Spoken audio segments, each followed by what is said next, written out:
let's talk about my favorite scene in the film, and I'm probably going to pronounce this incorrectly.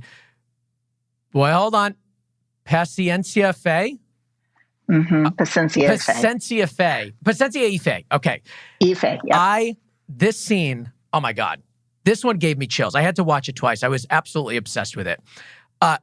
This to me was like, it was everything that I loved about the film, because it went from warmth and comfort and niceness, and then all of a sudden it turned like evil and dark, and it had the congestion of like that feeling of narrow pathways and hallways. You had some natural light coming in. You had some the fantastical sort of like musical fantasy world stuff. It had everything, and it also had the really amazing tight dances here.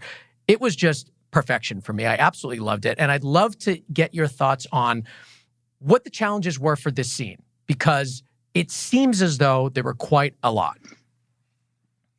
So this scene was a major challenge. I remember when I got to New York for scouting, it was one of the first locations we started looking for. Originally, John thought like a black box of some sort, so we looked at theater spaces. We thought, well, maybe we just do something on the soundstage. The production designer took us to these amazingly beautiful spaces, like in Lower Manhattan, just architecturally gorgeous spaces. We looked at the United Palace Theater, which is where we ended up premiering the movie in Washington Heights, and none of them felt right. And I can't remember. I just read it the other day too, and I still can't remember when John realized it should be a train car. But we were looking. Oh, I remember now. We were looking at subway. We needed a subway car for a couple of different things, and so we were at the Transit Museum in Brooklyn, and they've got just all these old, beautiful vintage cars, and the song is about Abuela's immigrant journey, about her coming to the United States when she's a little girl, and about what her mom and what their dreams were, what her mother's dreams were, and what the reality of spending then your whole life cleaning floors on the Upper East Side. And every time I talk about this number, I get chills. It is such a powerful number, and Olga did just such an amazing job, and who plays Abuela. So then we needed the Transit Museum's just filled with train cars. It just was not, and it's narrow, and it was not the right platform to shoot it on. So then we started looking at platforms, and they took us to the one where they shot the Bad music video, and just different like places you've seen many times.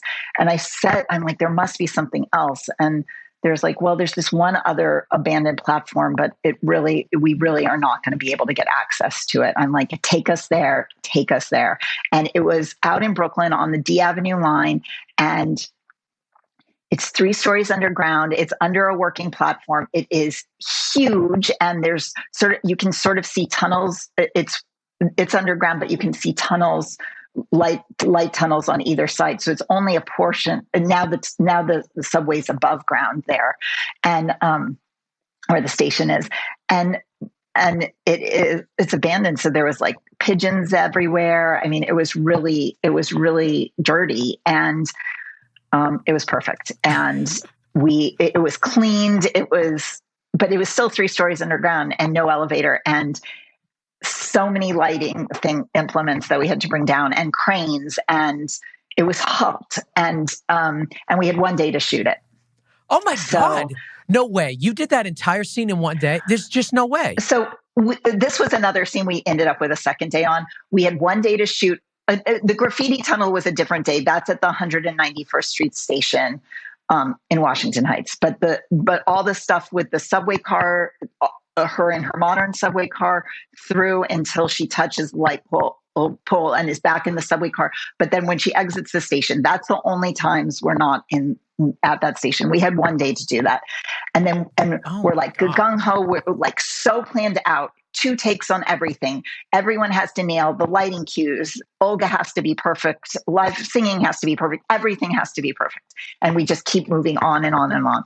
And then a trash train comes through and we have to pull all our cars out of the station. We have to de-rig all our lighting in the cars. Oh my and God. My heart for hurts for you hearing this story.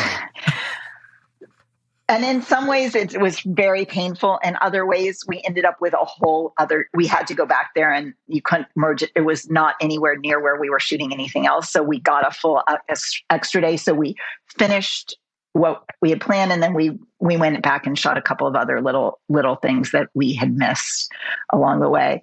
But it was so challenging on so many levels. So I think that actually might have been the most challenging number to do. It sounds like it. Wow. Oh my God. That I just, when I hear these stories about something being done like that in one day, it just sounds, I mean, two, but the intention was one, which is insane. You must have had crew members being like, really, Alice? This is the one we have to use? Can't we just do this in the studio? I think everyone was like on board, and I mean, I know they were. We did lighting tests. The gaffer, the key grip, the costumes department, dancers. We all met on also another weekend. I mean, the number of weekends I worked during this movie, but I was so passionate about it. But I just was so intensely focused on this movie and loved this movie with all my heart. So we did all these lighting tests, and John came and we fine tuned. We knew Cuba in the number is represented by this yellowy gold amberish light, and then New York is represented by a very cool light. And so we picked it, fine tuned exactly what those two colors were, and then we had the graffiti tunnel ends it, and the graffiti tunnel. We only had from 5 p.m. to 5 a.m. to rig and shoot and do all our lighting cues. It's a 900-foot tunnel. It was 109 degrees when I got there at 5 p.m. And the tunnel is literally sweating. It was so humid. Like all the beautiful, I mean, like in terms of having luck, I mean, the fact that the tunnel is sweating and it just creates this beautiful, beautiful light when our lights chase down the length of the tunnel, because you've got all these just places to reflect off of, these beads of water.